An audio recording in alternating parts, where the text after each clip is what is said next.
ये कहानी है हकीमपुर गांव की, जहां ठाकुरों की एक शाही हवेली थी। इस हवेली में रहते थे ठाकुर देवरथ चौहान और उनकी पत्नी देवकी।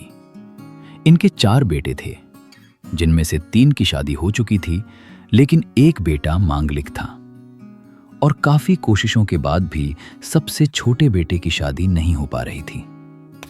पूरे गांव में ठाकुरों का दबदबा था। जब भी उनका मन करता, ये किसी भी गांव वाले को पकड़कर पीट देते थे। इनका सिक्का पूरे गांव में चलता था।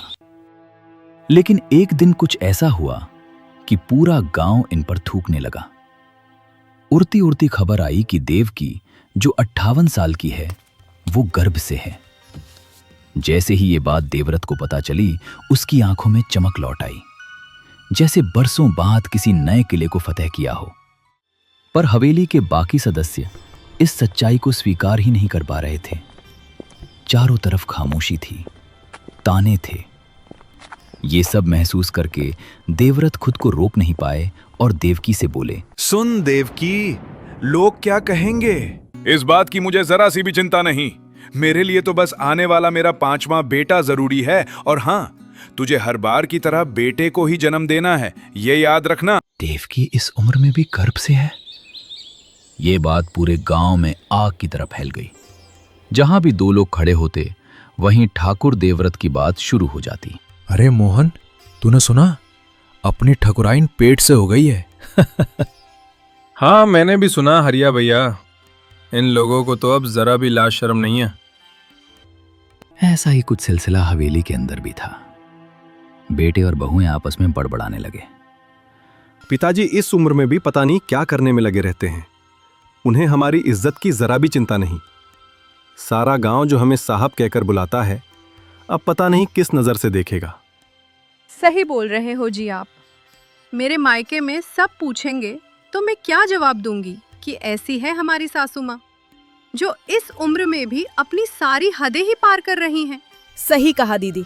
मम्मी हमें शर्मिंदा करने का कोई मौका नहीं छोड़ती। दूसरों को तो ज्ञान देती फिरती हैं और आज खुद ये सब करके बैठी हैं। अब पूरे गांव में हम क्या मुंह दिखाएंगे दीदी? मैं तो सोच रही हूँ आज से बाहर निकलना ही बंद कर दूं। ये सारी बातें जब देवरथ के कानों तक पहुंची, तो उसका सब्र टूट गया। गुस्से में लाल आंखों के साथ उसने घर के सभी सदस्यों को एक कमरे में बुला लिया। सब लोग अपने कानों में तेल डालकर ध्यान से सुन लो। जिसे शर्म आती है वो इस घर से अभी जा सकता है, लेकिन याद रखना, मेरी जायदाद से किसी को 1 पैसे का भी हिस्सा नहीं मिलेगा। ये सब सुनकर घर का सबसे छोटा बेटा अजीत अंदर से टूट गया, क्योंकि कुछ दिन पहले ही उसने अपने पिता के सामने अपनी पसंद की लड़की से शादी करने की बात रखी थी। लेकिन जवाब में उसके पिता ने कहा था, लड़की हमारी जात की नहीं है, उसका खानदान छोटा है। उस दिन पिता के ये शब्द अजीत के दिल में लोहे की गर्म तलवार की तरह उतर गए थे। आज वही दर्द वो अपने पिता को बेइज्जत करके वापस लौटाना चाहता था। पापा, जब आप अपनी मर्जी से इस उम्र में भी रंगरलिया कर सकते हैं, तो मैं भी तो आपका ही खून हूं। मैं कैसे पीछे रह जाऊंगा? सबके सामने अपने पिता को बेइज्जत करने के बाद अजीत घर छोड़कर चला गया। हवेली में सन्नाटा पसर गया। कुछ दिन बाद हवेली के दरवाजे पर घंटी बजी। देवकी जैसे ही दरवाजा खोलने पहुंची, उनकी आंखें फटी की फटी रह गईं। अजीत लौट आया था, लेकिन वो अकेला नहीं था। उसके साथ एक लड़की थी, लाल जोड़े में। ये देखते ही सबको ऐसा महसूस हुआ जैसे अजीत ठाकुरों की बची हुई इज्जत को भी नीलाम कर देगा। अरे गधे नालायक, ये किसकी लड़की को भगा लाया है तू? तुझे पहले ही कहा था ना, ठाकुर खानदान के अलावा किसी और जात की लड़की को इस घर की चौखट पर कदम नहीं रखने दूंगा। गुस्से में देवरथ ने अपने पैर का जूता निकाला और अजीत की तरफ दौड़ पड़ा।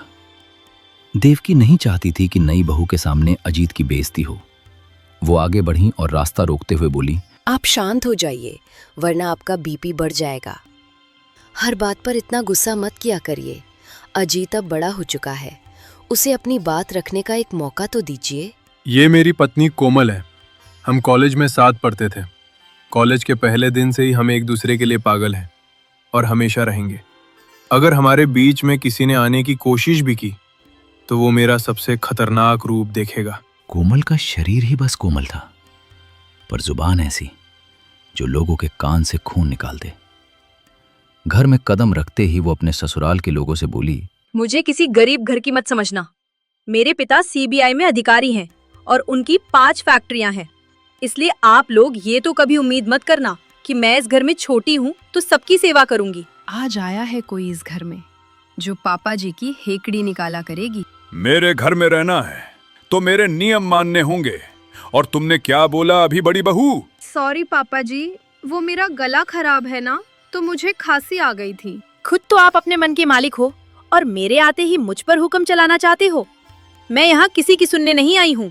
ये सुनकर कोमल के ससुर शांत हो गए और अपने कमरे की तरफ चल दिए। उधर देवकी ने कोमल में अपनी छोटी बहू देखी, उसका हाथ पकड़ा और बोली, बेटी, तुम बिल्कुल परेशान मत होना। यहाँ कोई तुमसे कोई भी काम नहीं कराएगा। अब चलो, मैं तुम्हें तुम्हारा कमरा दिखाती हूँ। कमरे में पहुंचते ही देवकी ने कोमल को 1 लाख रुपए दिए। बेटा, तुम दोनों हनीमून पर कहीं अच्छी सी जगह घूम कर आओ। मम्मी, आप कितनी प्यारी हो and thank you so much कि आपने हमारे बारे में इतना सोचा। हम लोग जैसलमेर जाने की सोच रहे थे। क्या आप भी हमारे साथ चलना चाहेंगी? नहीं बेटा, मैं फिर कभी चलूंगी। अभी आप लोग जाओ और अपना टाइम एंजॉय करो। घर का माहौल थोड़ा शांत हुआ और कोमल घूमने की तैयारी करने लगी। दोनों ट्रेन से जैसलमेर पहुंच गए। जैसलमेर की सभी फेमस जगहें देखने के बाद एक दिन वो दोनों थार रेगिस्तान में ऊंट की सवारी करने निकल गए। चारों तरफ सुनहरी रेत थी, ऊपर धूप का तेज उजाला और दूर तक सन्नाटा। अचानक कोमल का चेहरा पीला पड़ गया। उसने लड़खड़ाते हुए हाथ से इशारा किया। वो देखो अजीत, वहाँ एक किला है। मेरी तबीयत बिगड़ रही है। क्या हम वहाँ चलकर थोड़ा आराम करें? ऊंट वाला अजीत और कोमल को उस खामोश खंडहर किले की तरफ ले गया। किले पर पहुंचते ही कोमल जैसे जड़ हो गई।